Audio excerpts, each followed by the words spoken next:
Hi friends, this is my channel Accounting Lectures. Here I am Mahmood Durani. Today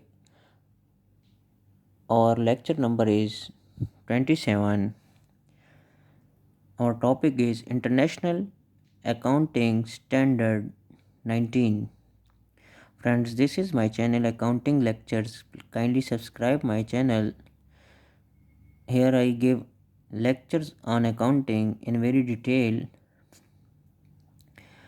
Today our accounting topic is International Accounting Standards 19, IAS 19. International Accounting Standard 19 is about employee benefits. Friends, kindly subscribe my channel to get all my lectures. Okay, let's start our view of IAS 19, International Accounting Standard 19, Employee Benefits. This standard sets out the accounting and disclosures requirement for employee benefits. According to these standards, employee benefits include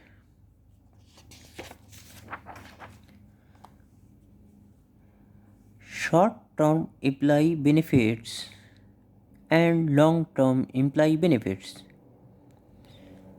Short-term employee benefits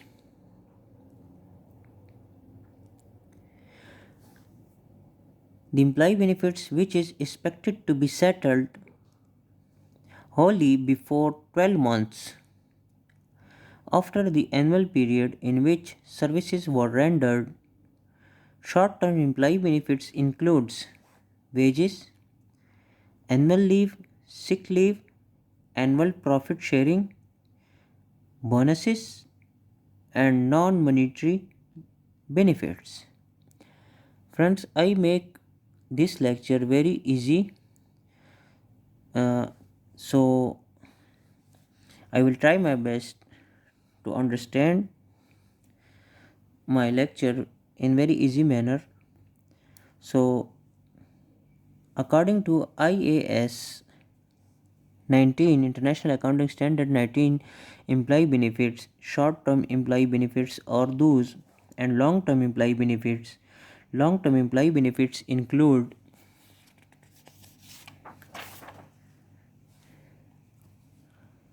post-employment benefits, pension, post-employment benefits, medical, post-employment benefits, life insurance, long-term bonuses, long-term profit sharing, long service leave, deferred compensation, termination benefits,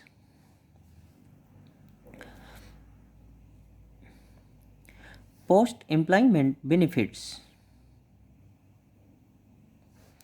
Post-employment benefits.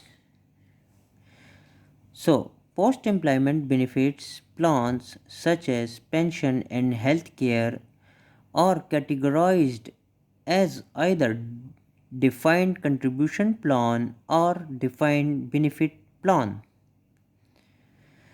So, according to IAS 19, the post-employment benefits categorized in two types: defined contribution plan and defined benefit plans. Post-employment benefits include pension and health care. Defined contribution plan. Expenses. What is defined contribution plan? Expenses are recognized in the period in which the contribution is payable.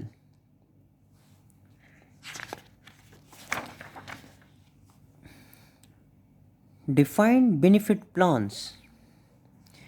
A liability or asset is recognized equal to the net of the present value of the obligation under the defined benefit plans and the fair value of the plan assets at the end of the reporting period.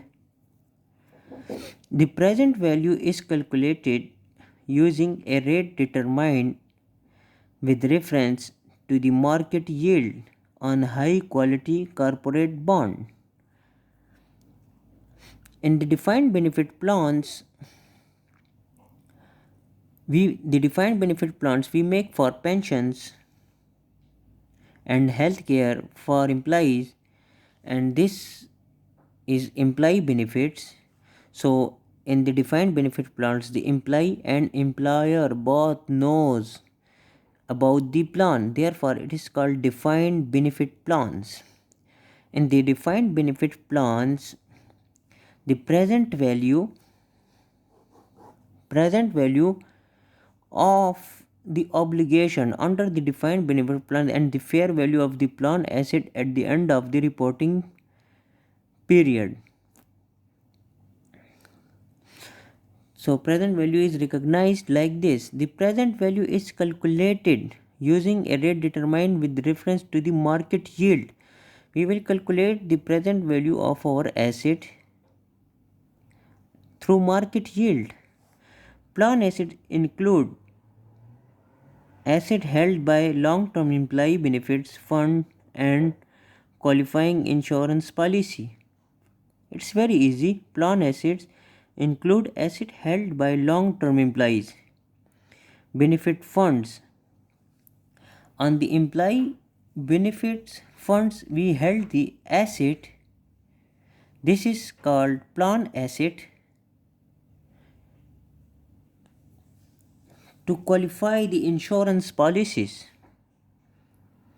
the change in the defined benefit liability or asset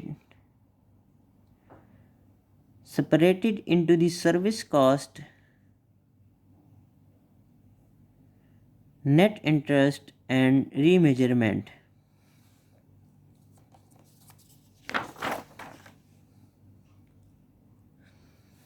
The service cost is the increase in the present value of the defined benefit obligation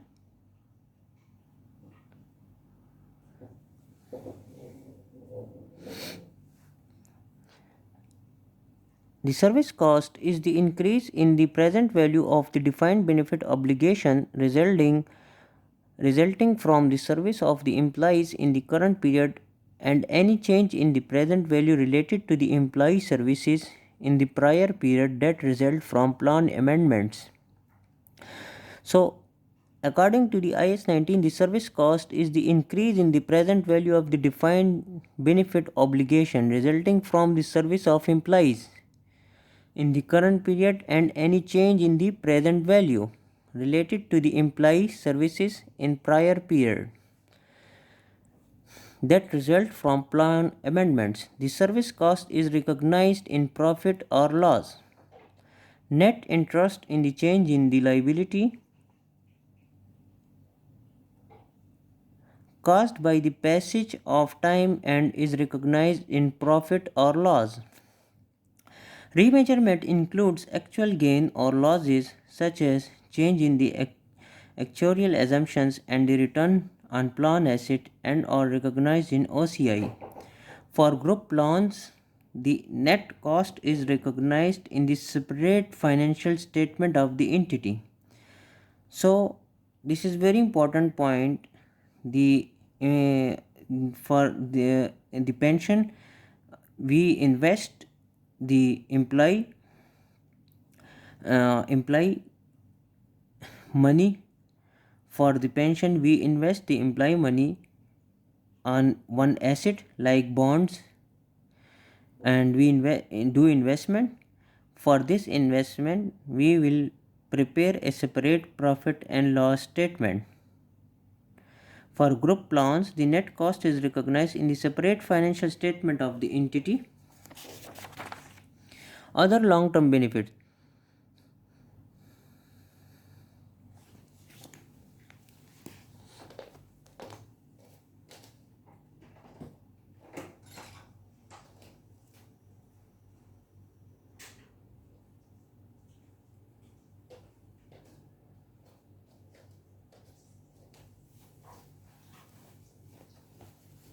Other long-term benefits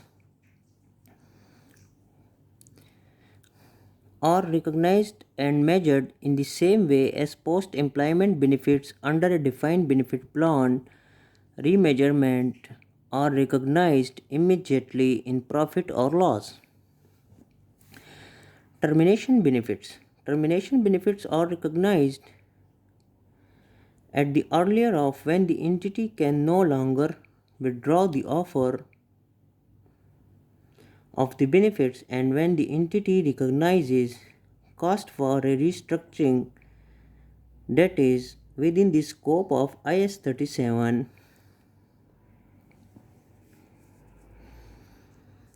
and involves the payment of termination benefits. Interpretation. IFRC 14 IAS 19, the limit on defined benefit asset minimum funding requirements and their interaction addresses when refund or reduction in future contribution should be regarded as being available, how minimum funding requirements might the availability of reductions in future contribution and when a minimum funding requirements might give rise to liability. Changes effective this year. IAS 19 is amended to require that when a plan amendment or curtailment occurs, the current service cost and net interest for the remainder of an annual period are calculated using updated assumptions. So, the accumulated or effected for annual period beginning on 1st Jan 2019 pending changes. The IASB has proposed amending IFRC 14 to clarify the amount accounting when the other parties have right to make particular decisions about the company defined benefit plans. The IASB has also decided to review the requirements for pension benefits that depend on asset returns. History of IAS 19. The IASB adopted the 1993 version of the IAS 19 as part of the original set of standards in 2005. In 2011, the IASB has made several amendments to IAS 19, including eliminating an option, the corridor method, that allowed entity to defer the recognition of changes in a defined benefit liability. Friends, kindly subscribe my channel. Thank you so much.